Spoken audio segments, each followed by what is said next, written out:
Good afternoon, good evening, and welcome to another edition of Money Talk with Melanie. I'm your business diva, Melanie Collette, broadcasting live via SHR Media and streaming live on Facebook. Welcome to the show today. Today, my guest is the Executive Director of Unhyphenated America, the one and only Christopher Harris. He's going to talk to us today about Unhyphenated America and also the principles of Econ 101. So I'm very excited to talk to him today, but before we do that, some Money Talk news. Apparently, AT&T is going to get rid of thousands of jobs. They are in a lot of debt, and they are planning to cut 3,400 technical and clerical jobs and close 250 stores. It's looking to slash $6 billion in costs. And actually, before I got into that, I meant to talk about the Brooks case, where the gentleman was shot. I believe his name is Rashawn Brooks. The gentleman was unfortunately shot and killed by a police officer. And I was shocked to see before I got on the air today that they are actually charging that police officer. Now, I'm not a cop, nor am I a lawyer. So, of course, I don't know whether that is the right thing to do or not. It did not seem to me that it was the right thing to do, just based on the video that I saw. But apparently, the district attorney seems to think that it was not a justified shoot. I don't know what is supposed to happen if somebody pulls a taser on you. You could, I would think that you could possibly get hurt or possibly get your weapon stolen from you. But apparently the DA thought that it was an unjustified shoot and is charging the police officer with 11 charges, and his partner is working with the DA. None of that is good news for this officer, but I'm very surprised. And Amos Codes, Jonathan Cook, welcome to the Facey Chat. I appreciate you being here, and I agree with you, Amos. I don't think that he's going to be convicted. I don't see how this guy gets convicted. And then, when the DA was going through the scenario, what happened, it's like he kind of skipped over the whole part where Mr. Brooks resisted arrest. I thought that was really odd. But maybe I am just not paying attention, but I did not hear him say anything about Mr. Brooks resisting arrest. And I thought that would definitely be a thing and a major part of why the officer would not get charged, but the officer did indeed get charged. So I was very surprised to see that. But although in this climate, and I hate to say it,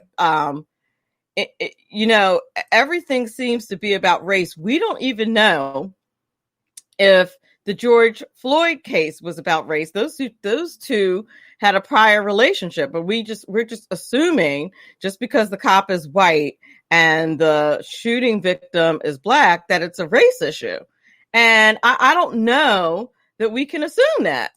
It's really, I think it's really the most bizarre thing. And I know that's probably an unpopular opinion, but that's my unpopular opinion.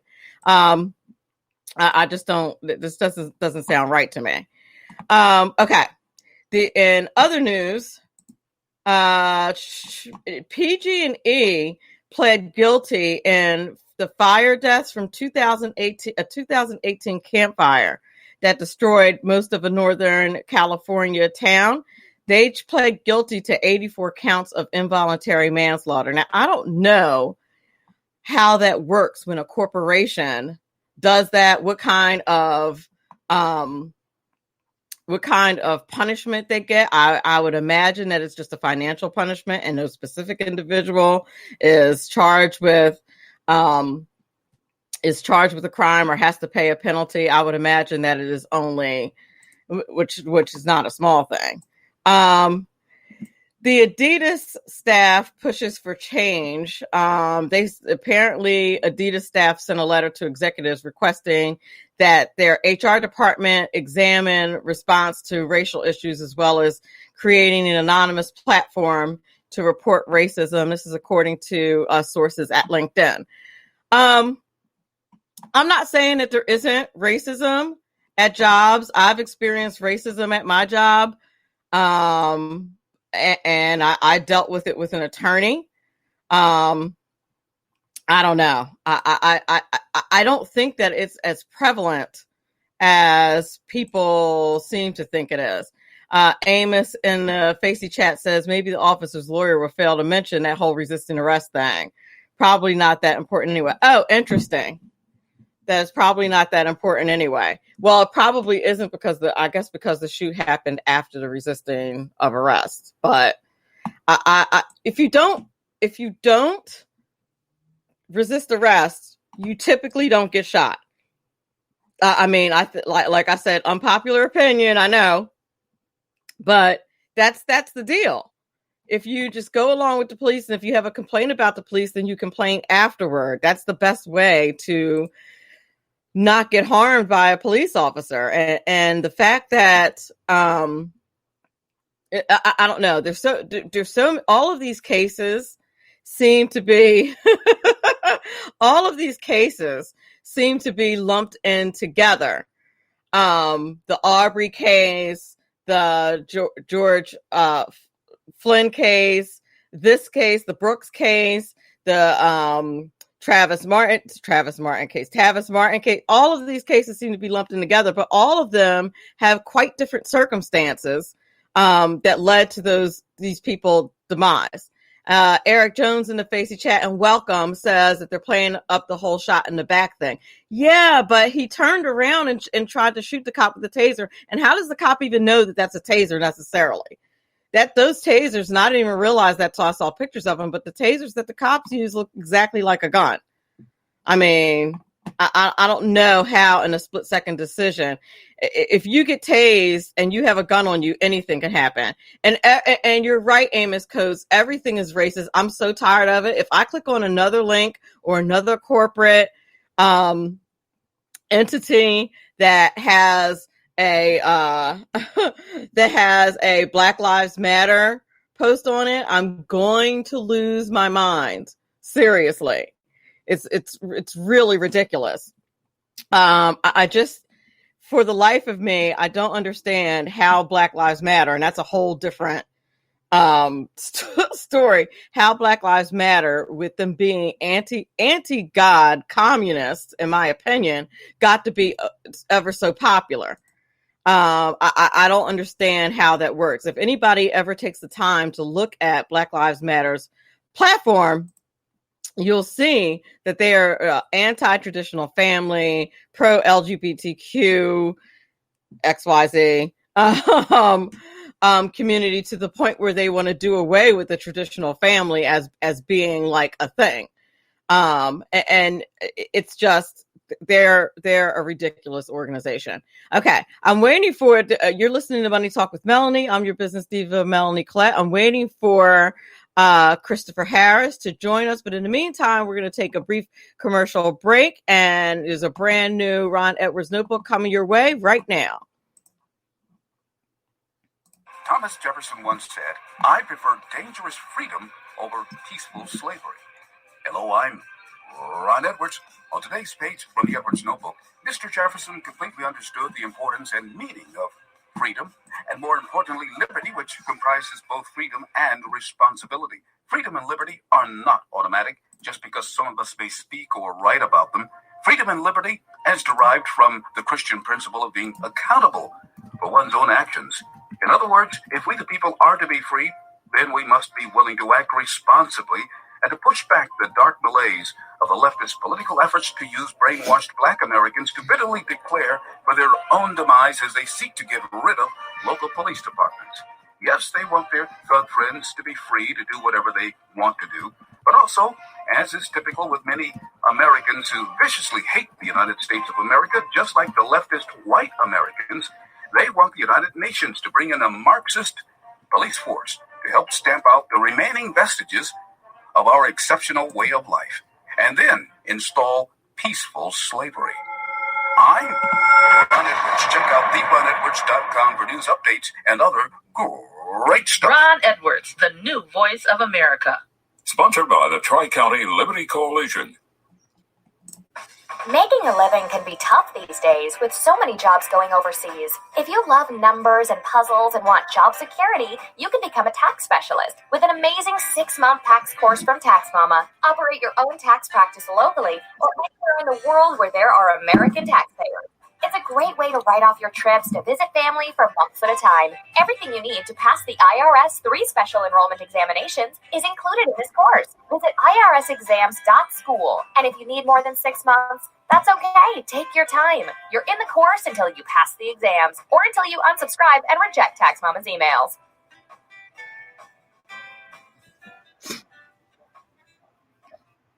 Welcome back. You're listening to Money Talk with Melanie. I'm your business diva, Melanie Collette. And my guest today is the one and only Christopher Harris. He's the executive director of Unhyphenated America. And I'm going to welcome him into the stream right now. Welcome to the show, Mr. Christopher Harris. In a nick of time. Your timing is wonderful. I tried, Well, I could have been running on CP time, but I said, this Melanie, I can't be late for Melanie. Oh, well, I really appreciate that. I certainly appreciate that. And I appreciate you being on the show today. So for those in my audience that don't know you, please do tell the audience a bit about your background. Whew.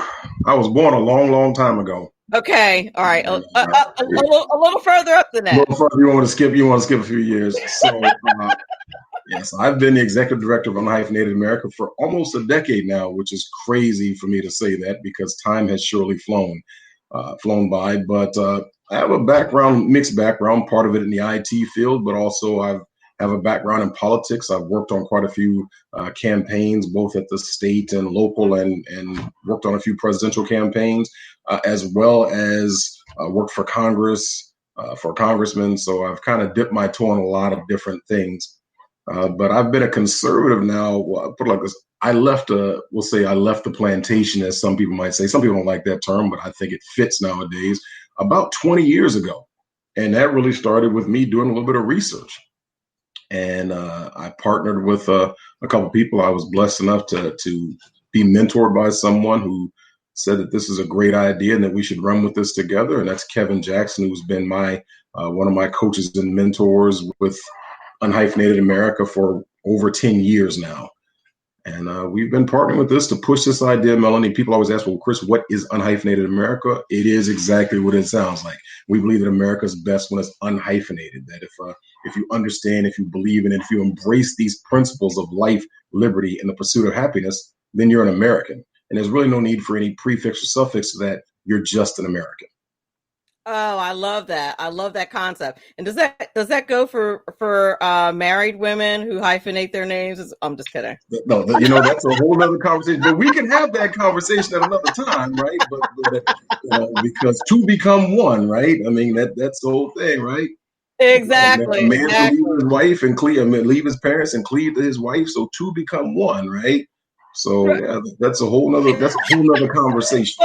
When I thought about the concept of Unhyphenated America, that was one of the things that came to mind about no hyphen allowed. But that was one of the things that came to mind. I don't quite understand women that do that, except in when it comes to branding. But even still, change your name, sis. Just saying. Here's the reality about that, Melanie. I mean, that touches on that also, right? I mean, one of the first people to really talk about that was former President Teddy Roosevelt. And when he was running for re-election, I believe in 1912, I believe he was running for re-election because he came back after William Taft was president, and he's, the Bull Moose Party. But one of the things he talked about was like, hey, that there's no American except an unhyphenated American. And the reason for that was simple. See, boy, I tell you, you're going to get me started, Melanie. How much time do we have?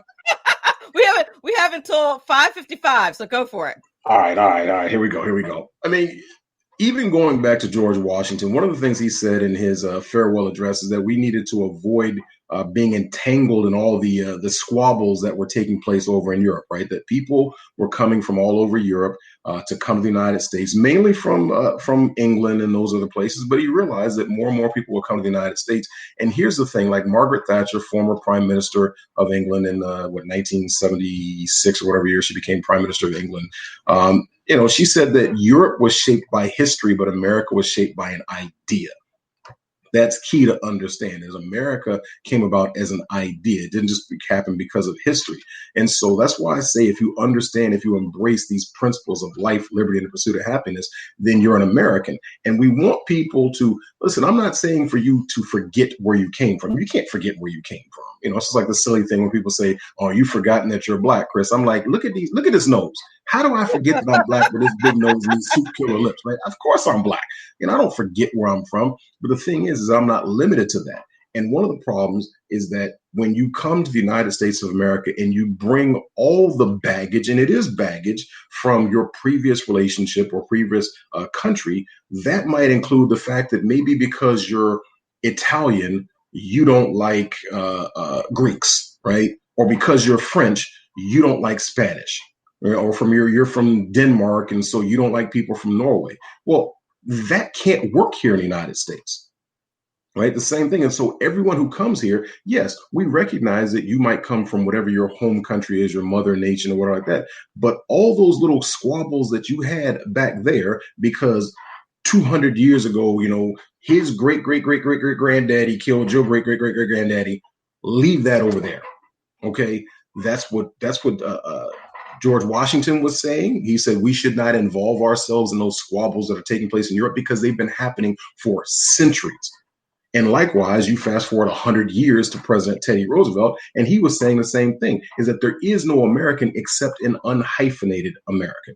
And we're learning that same lesson today, because what the left has tried to break us up, right? They've tried to, the term is balkanize, right? They've tried to balkanize the United States of America by identity politics, and really that identity politics comes down to cultural Marxism. It's the Marxist dialectic that simply says that you put one group of people against another people based on whatever. It might be the old against the young, the rich against the poor, man against woman, black against white. Whatever way that you can pit one group of people against another, that's what you do. That's what happens with the Marxist dialectic. And with unhyphenated America, we say, listen, we fight against those identity politics that we can see are tearing America apart.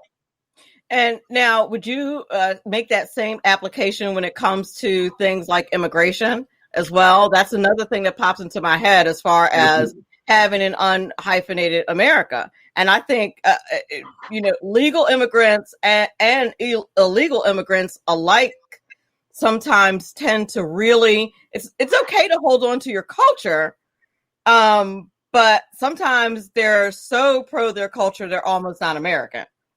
So you're going to get me in trouble today, Melanie. So, all right. So here's how it goes, right? You don't pack up and move. So, for example, I think you're in New Jersey, right? I'm here in the Metro DC area, right? One of the things about the reason why we have a federal government and this federal system is that you start with local rule, right? State rule, local rule, county rule, state, so on and so forth. But the federal government did set the rules that in order for you to come to the United States and for a state to become one of the United States, they had to guarantee certain unalienable rights, right? They had to guarantee that a state would ratify and follow the rules of like the Bill of Rights and so on and so forth, right? But those powers that were gifted to the federal government were very limited, right? That there are only certain things that only the federal government can do.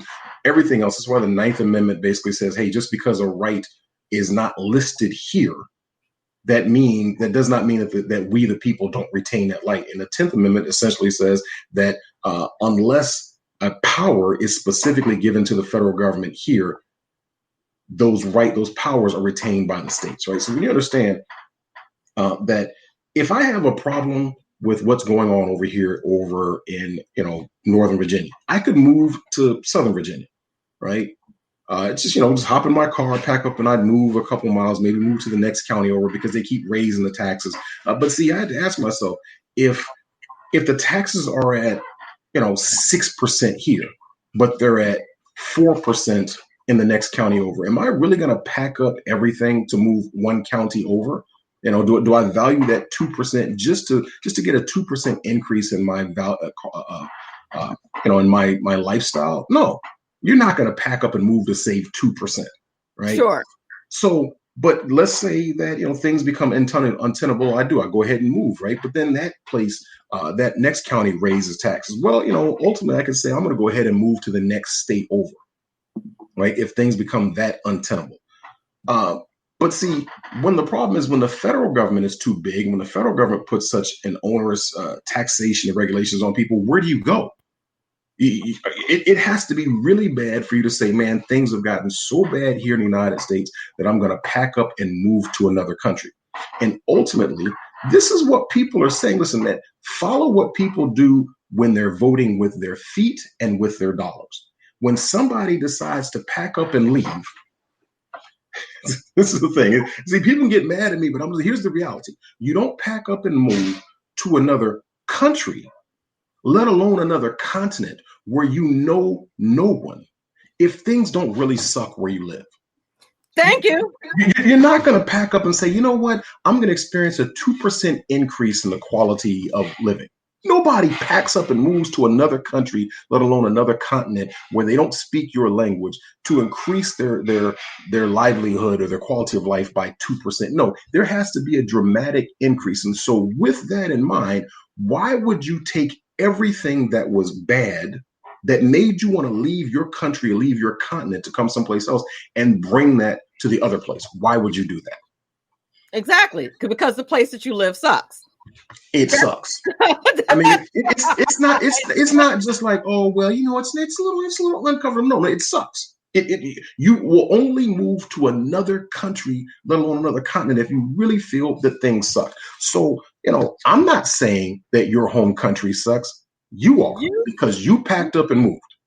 But what I find perplexing about that, particularly about immigrants who move here, is when they get here and they get comfortable, and then all of a sudden they start criticizing the United States. Like, yeah, I really take umbrage to that.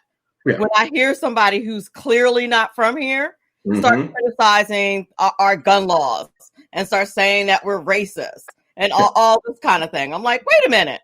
Wherever God-forsaken hole you came from definitely was nowhere near as bad as what you're talking about here, what you're criticizing us for.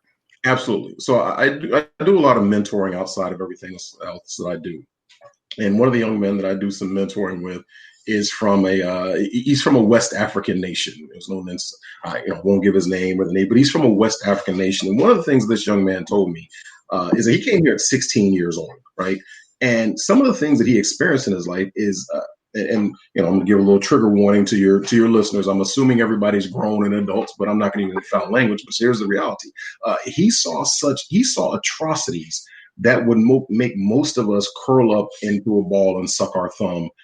He saw pregnant women having their bellies split open and seeing their babies chopped up in front of them. He saw men decapitated in this West African nation that he came from.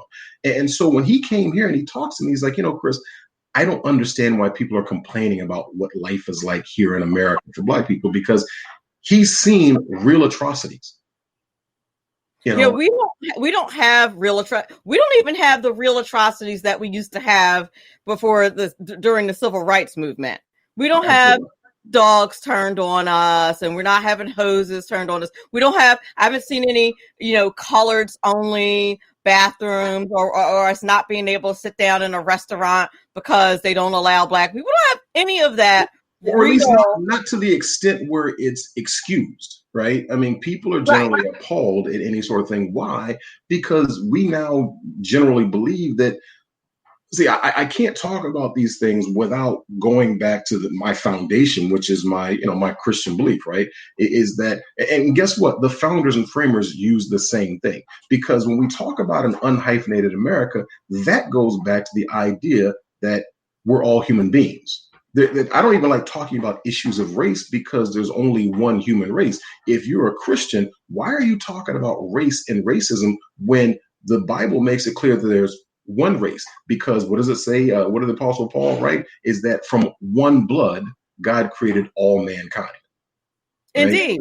And then let's just be real. If you're a Bible believer, then we believe in what the Bible. First of all, if you say that you're a Christian, by default, you're saying that you believe that the Bible is the inerrant, infallible, inspired word of God. Because if you don't believe that, why would you trust any of it? You either have to trust all of it or trust none of it. There is no, well, no. As soon as you say that, I'm like, no, you don't believe. You can't truly believe in Jesus Christ if you don't accept all of what the Bible says.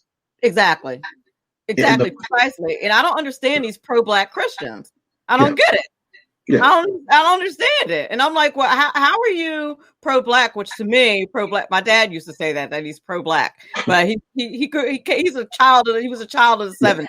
So, but I'm like, Dad, how can you? But he was also a Buddhist, so he wasn't a Christian. He was a Buddhist.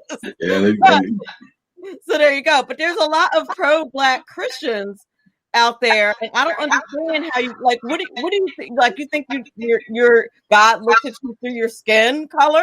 He's not. Here's an even better question, Melanie. Here's a question.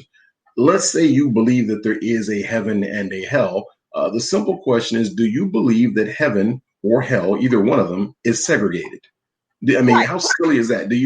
Once again, the word makes it absolutely clear that he created all mankind from one blood, and that all of us have a sin nature. If we're all descended from Adam, then we all have a sin nature, that there's no inherent superiority or inherent inferiority in any one of us. Right? I mean, because here's the thing, once again, if there was any sort of inherent superiority or inferiority, then there would be no need for Jesus to be the Savior. Bingo. So there it is. Some things that the founders and framers actually understood, even though some people say that they were deists. I always pointed out, listen, they did not have ESPN. They didn't have, whatever Entertainment Weekly. They didn't have television to distract them. They didn't have Facebook. They weren't on Instagram. They were all learned men. They studied. They had a bunch of books, and that's what they all did. They all studied. And you can tell how articulate, how intelligent these men were simply by their writing. The majority of Americans walk around today could not read what the founders and framers, could not comprehend what the founders and framers were writing, because your education sucks. You don't even have the grasp of the English language that they did. And when you consider the fact, just touching on what you piggybacking on what you just said about your reading comprehension sucking, when you consider the fact that there was a time when we were not allowed to read, and that we still have people in this day and age who are not able to read. We still have Black folks that are not able to read well and comprehend the Constitution, let alone the Bible. So let's touch on that. Because I describe myself as pro-Black only from the standpoint of I want to see Black people do better in America. Now, I make fun of all the militant Blacks, because I call them pro-Blackity Black, right? They're the ones who walk around and call militant power to the people, whatever like that. But I'm like, okay, if you're going to be power to the people, then that means that you need to promote universal success principles. Right. And you need to understand that there are universal success principles. And that, that once again, as a Christian, you should automatically say that, okay, if there's a God who's the creator of the universe and everything in it, then that means he created the laws of nature and of nature's God. Where have we heard that term before? Oh, the founders and framers wrote that in the Declaration of Independence because they appealed to the laws of nature and of nature's God. So that means that there is logic, there's order in the universe. That's how God created everything. So what you need to do is study and tap into those laws. And when you apply those laws, you'll be successful. Education is crucial. Now, what is education? That's a whole nother conversation. But even things like learning how to read, I don't know about you personally, but I can just say I know that I am a descendant of slaves. My 3 times great-grandfather was born on a plantation here in Virginia in 1813. I know the county he was born in. I'm still trying to nail down exactly where he was born in, because one of my goals, if you want to talk about money, one of my goals is I plan to buy, at least 10 acres of land in the county where my 3 times great-grandfather was born as a slave. Plus I plan on putting a school there. That's a whole nother conversation. But here's the thing. Our ancestors, and Booker T. Washington talked about this. If you read his book, Up from Slavery, he said that once we were emancipated, one of the first things we did was we strove to learn how to read. Why? That was something that was deprived of us. It was illegal for us to learn how to read. Frederick Douglass, born as a slave in Maryland in 1818, he talked about that he actually got beat because he got caught learning how to read. And the white woman who was teaching him how to read was punished for that. So, you look at the writing of Frederick Douglass. My God, that man was intelligent. And like I said, he had to fight to learn how to read. Here it is now. We have an education system that's free and compulsory, right? I mean, you have to go to school. And yet they don't value the education that's available to them. I can tell you as an educator that is so very true. Not only do the kids not value the education, unfortunately, a lot of times their parents don't value their education either.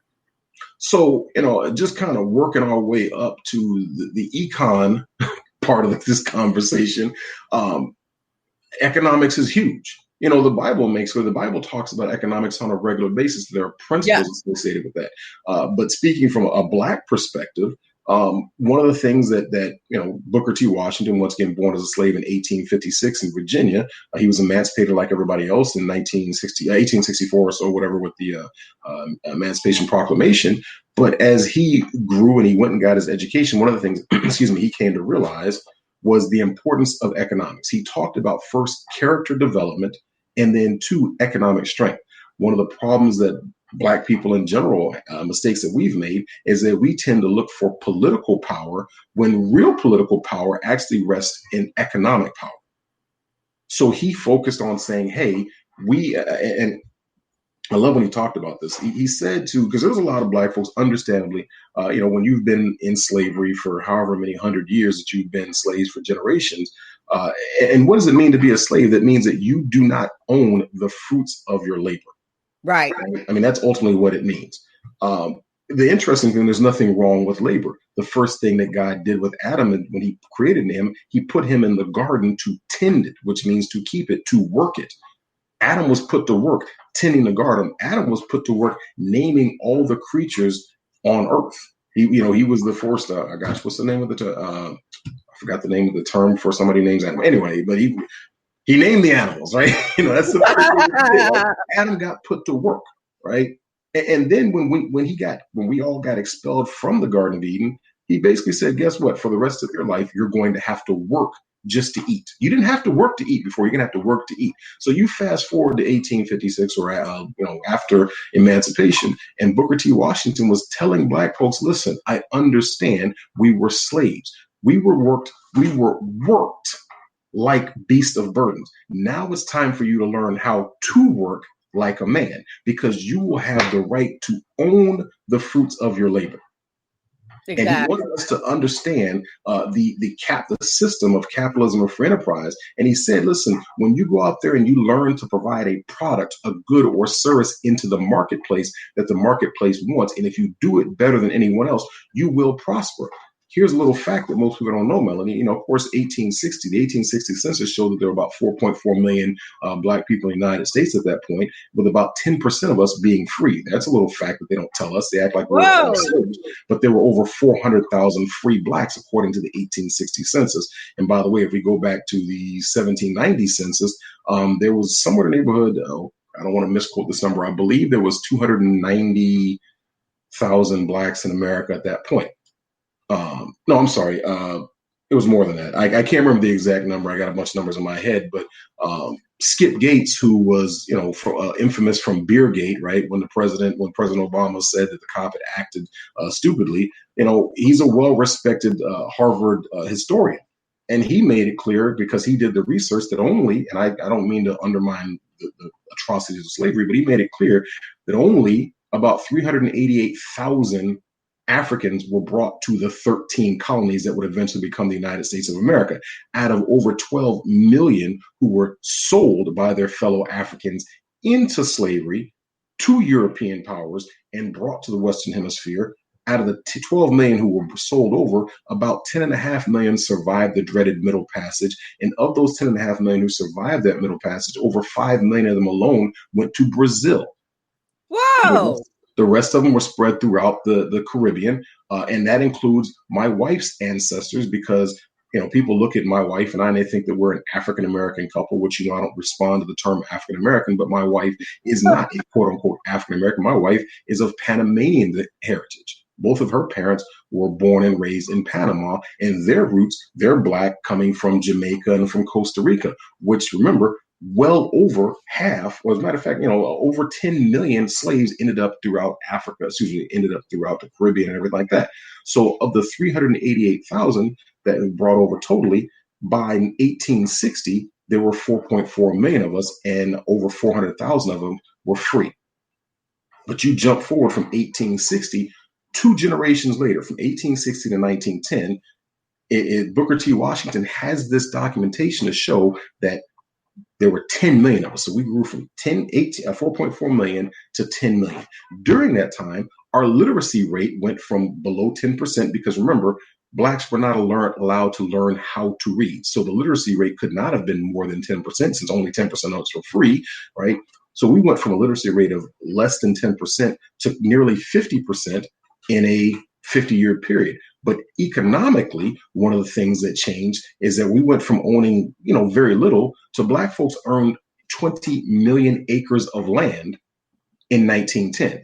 How do we know this? Because the National Negro Business League, which existed over a decade before the U.S. Chamber of Commerce, had all this documentation. So how did Blacks prosper? We prospered by following universal success principles.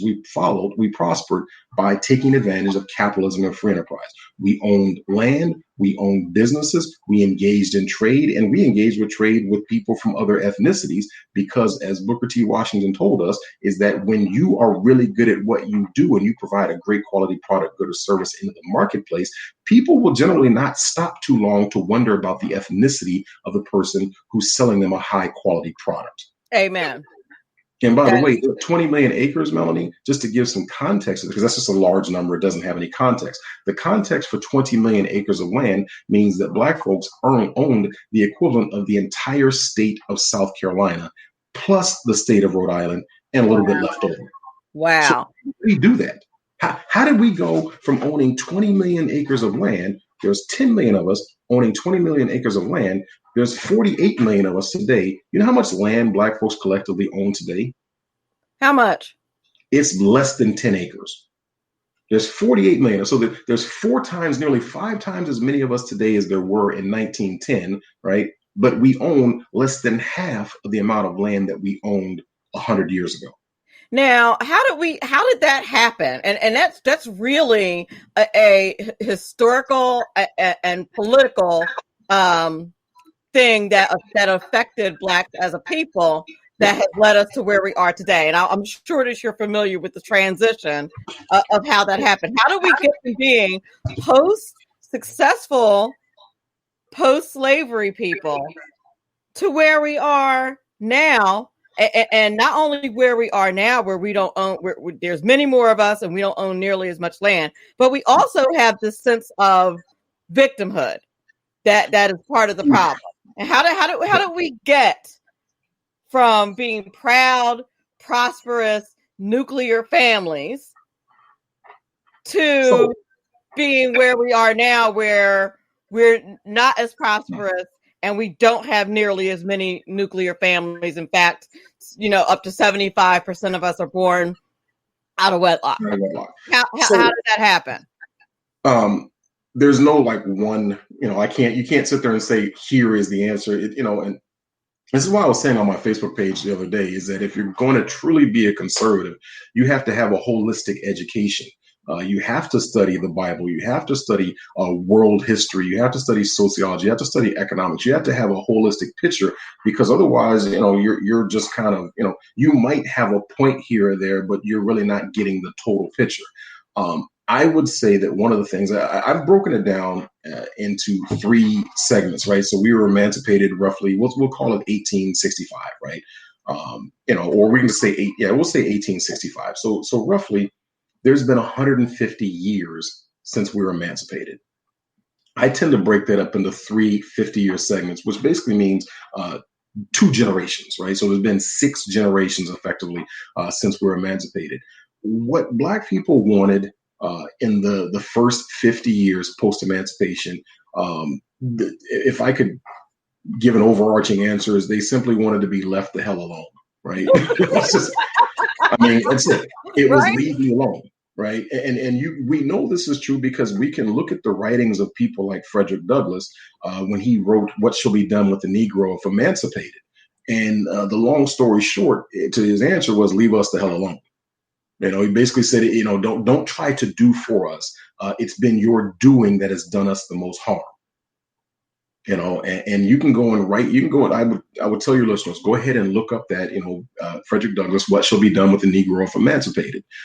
I just summarized it. He said, "Leave us alone," you know, because we need to be able to fail on our own. And the answer is like when you're dealing with a baby. I mean, if you're dealing with a toddler, your desire might be to, when you see that baby trying to learn how to walk, you might say, "Oh, they're about to wobble." They get the wobbly legs. You're like, "Oh, I want to go over and grab them to stop them from falling." But the reality is, if you don't let that child fall down, they'll never learn how to stand up on their own.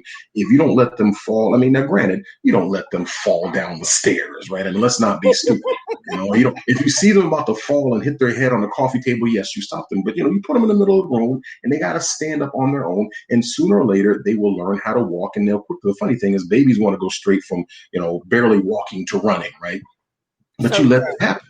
And you see, it's like, isn't it funny? You see little toddlers, those little jokers are always running somewhere. They don't just want to walk, they just want to run, right? But they have to learn how to walk first. And that's what Booker T. Washington was saying. That's what Frederick Douglass was saying. Is like, you know what? We've been held in bondage. Our growth has been stagnated. Leave us alone. I mean, like Frederick Douglass said, it's like if you see a apple starting to fall from a tree, don't try to secure that apple to the tree. Let it fall. That's one of the weaker apples. That was the reality. So for the first 50 years, we simply wanted liberty. Leave us alone. Let us win or lose on our own. And guess what? We won. Because you saw our education rate skyrocket. Booker T. Washington talked about, he saw elderly people who had been deprived of the opportunity to have education. They would work because they still had to work, right? They were sometimes sharecroppers, but late at night, you'd see 75, 80, elderly Black people. They said, "I'm going to learn how to read before I die." And you would have a classroom with elderly people and young people learning how to read by candlelight, because they simply said, "Before I die, I want to have that sense of freedom of learning how to read, something that's been deprived of me for all this long." And we did that, and we saw tremendous growth. And one of the things people need to understand from a socioeconomic standpoint is the lie that is being told today. And I'm running fast because I know we're short on time. I know that flew by. Good. Yeah. Well, I've had conversations with like my parents and my aunts and uncles who are, they're, you and I are Gen X, our parents are baby boomers. And I said, why have you allowed the lie to be perpetuated that the current lack of families forming or the destruction of the Black family is a legacy of slavery, when you know it's not true? Thank the reality you. is, my parents, and probably your parents also, I mean, my parents are from Detroit, and they'll tell you is virtually everybody grew up with a mother and a father in the home. Why? Because post-slavery, one of the first things that we did is we fought to reconstitute our family. Booker T. Washington talked about it in his book, Up From Slavery, where his stepfather, because he never knew his biological father, his stepfather, who had been sold off to another plantation in West Virginia, walked all the way back to Virginia to come get his wife and his stepsons, and he brought them to West Virginia. And that happened all over the place, that people would say, "Hey, do you know Melanie? I got a daughter named Melanie. She was at the Jones farm," or whatever like that. Do you know what happened? I was at the Jones farm. That's my family name. We were sharecroppers. Exactly. And that's what happened. So they went and reconstituted our families. And if you go and look at all the historical pictures, you will see that once photographs came, you will see intact nuclear families.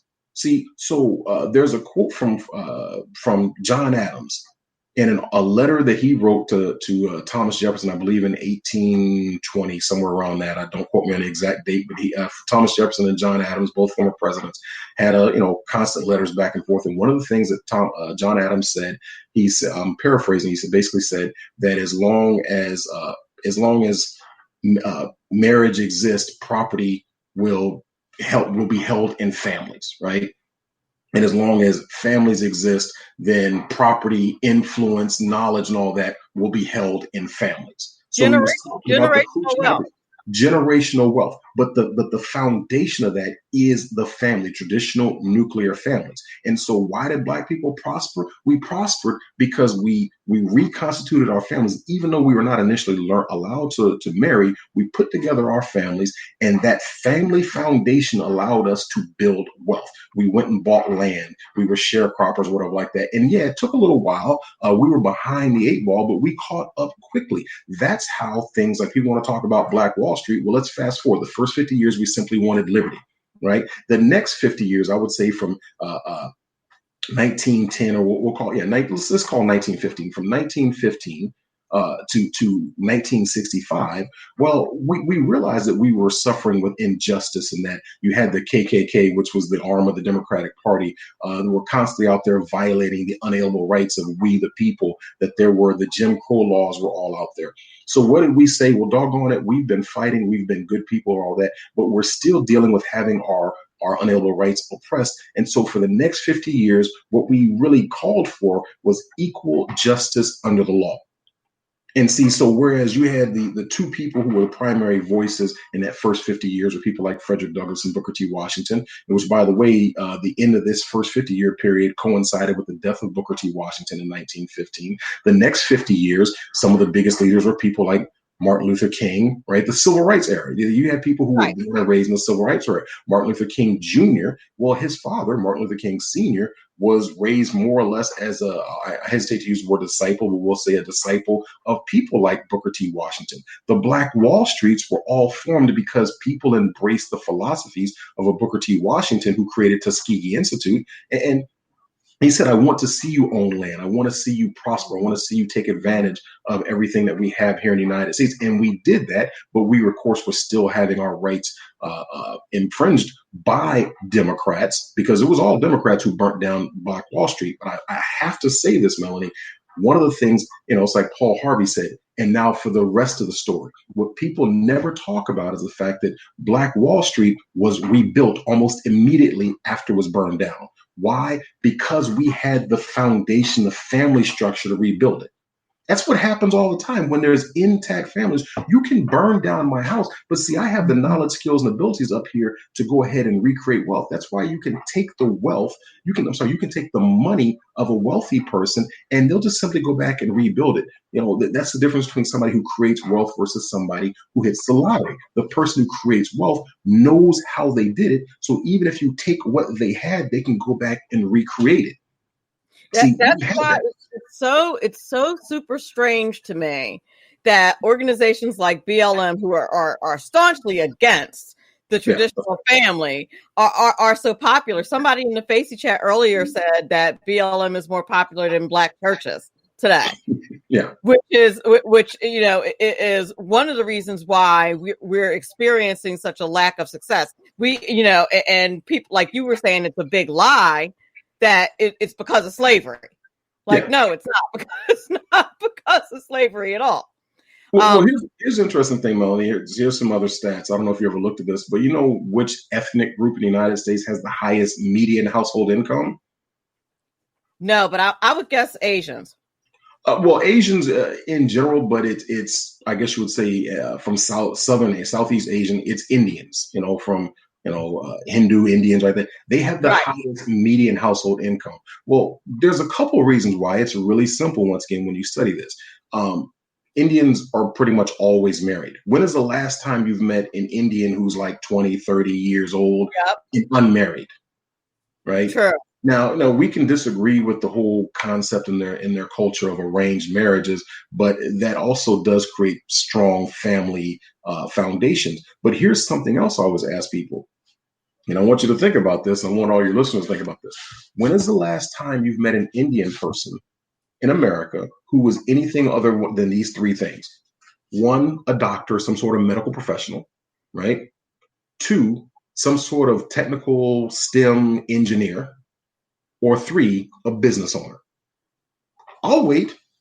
You let me know. When's the last time? How often have you met an Indian who was anything other than one of those 3 things? Nope, you're right. Here's an interesting stat. This is where my mind goes. I go out and do all this random research, right? Let's take a look at the hotel business. Do you know how many hotels there are in the United States? No, how many? About 55,000. Yep. Really? Seems like it's more than that, but okay. Well, no, I mean, when you consider everything from a Ritz-Carlton, Marriott, so on and so forth, all the way down to the Come On In Motel, the Roach Motel, right? There's 55,000. Quick question. How many of them do you think are owned by Black people? Oh, how many? Yes. Out of 55,000. I don't know. 20,000? That's probably high. Yeah, you're being very generous. There's a thing called, I think it's the National Black Hotelers Association, I believe it is. But all told, Black people in America own 600. Yes, 600. Wow. 55,000. Now, how many do you think are owned by Indians? 50,000. Close enough. It's 22,000. So roughly 40%. Wow. Yes, roughly 40. Yes, 40. Roughly 40% of all the hotels in America. Now remember, Holiday Inns, Marriott, so on and so forth. They do franchise those out, right? True. Very true. Roadway Inn, you name it, they all franchise them out. So Indians now own 40% of the hotels in the United States of America. Now, here's the thing. If racism is such a factor, do you always put it like this? Do you really think that the quote unquote evil white man would say, I don't want Negroes to own hotels, but I'll let Indians come in and own hotels, when you and I both know there's Indians who are darker than you and I, right? Exactly. So then where is the problem? The problem probably has to do with culture, not color. It's culture. And here's the thing. They make sure to keep their family units intact. And that's the reason why they're so much wealthier. Their median household income is $122,000. Median. So half make more, half make less of Indians in America. You know what the median household income for America as a whole is? It's about $66,000. So America as a whole, the median 66,000, but among Indians, it's 122,000. You know what it is among Black people? What is it? It's about 38,000. Well, I wonder why. You got 75% of households roughly being single parent households. Yes, there are college educated Black women like you who maybe make a significant income, or there's married college educated Black people like my wife and I, but we're outnumbered by the overwhelming majority who are single parents, right? And maybe have, no significant education. So that's why when you look at the numbers, right, that's why it's 38,000. So it's really simple. So I told you the first 50 years was we wanted liberty. The second 50 years is that we wanted equal protection under the law. But what happened in the next 50 years from 1965 till pretty much going forward today, things shifted where instead of wanting liberty or instead of wanting equal protection under the law, we started demanding entitlement and special privileges. Exactly. And we took our eyes off the most important thing, like John Adams said, is the family. So when the family started falling apart, it didn't take long. The out of wedlock birth rate in the Black community was only 22% in 1962, give or take the year, whatever year it was that Daniel Patrick Moynihan did his infamous report. But I tell your listeners to look up something else. It's 1986. 1986. If you do a 1986 CBS special, The Vanishing Black Family. Yes. Right? Yeah. You watch that thing. It's appalling to watch because 21 years later, so basically one generation after the Great Society Act, the out-of-wedlock birth rate in the Black community had jumped from 22% to over 52%. So more than doubled in one generation. And then what you also saw is the Black-white wage gap and wealth gap exploded. Right. And of course, we know it's huge to this day, and everybody wants to attribute everything to racism. And I'll never say that racism doesn't play a role in some things. It's just a small percentage of it. Exactly. 95% of the problem, I'll put it like this, minimum 95%, I would say 98% of the problems that we see, whether it's crime or whatever like that, would be handled simply by us having more intact traditional nuclear families, Melanie. So the answer to Econ 101 is the family. Exactly. And on that note, we're going to close the show. We are done. It's been a whole hour. That quickly. We blazed through it, didn't we? That's a perfect way to put a period on it. Thank you so much for being on the show today. Some My great pleasure. comments in the Facey chat. A lot of people are enjoying it. I guess it's because of my guest, I suppose. Now, Chris. Look, I'm glad you finally asked me to be on your show, Melanie. I was like, how come we've been knowing each other this time? I got no love for Melanie. You know, it's like. No, listen. I thought you were too big. You know, you on Fox News and everything. You on Russian TV. I thought you were a little too big for my little podcast. So, you know. It's my pleasure. Listen, I enjoy what I do, Melanie. I enjoy being able to have these conversations. And really, at my heart, I like to inform and educate people because I've been doing this for 20 years. And, you know, what good does it do? I mean, I already got a big head. Do I just let all this knowledge sit up in this big old head of mine? I shouldn't have said that because I know there's going to be people who are like, Chris admitted he had a big head. Yeah, I got a big head, right? You know, but it's like, no, I mean, what good does it do for me just to go and put all this knowledge in if I don't go and share it with people? So now what I tell, you know, tag your it. All the people who are listening, it's up to you now to go out and share this information. Well, you did your job because Marlon Richardson in the Facey chat says, great podcast, very informative. So you actually you did a great job. I really appreciate it. I want to thank everybody in the Facey chat who's listening to the show. If you're listening to this via a download on any of the podcast platforms, iTunes, iHeartRadio, any of those platforms, I thank you so much for listening to the show and supporting the show. I want to give a shout out to Eva Rosenberg, the Tax Mama, my sponsor. And I want to thank Chris Harris from Unhyphenated America for being on the show today. Remember, everyone, all of this is very important because after all, it's your money. Have a great night. Take care. God bless. Take care.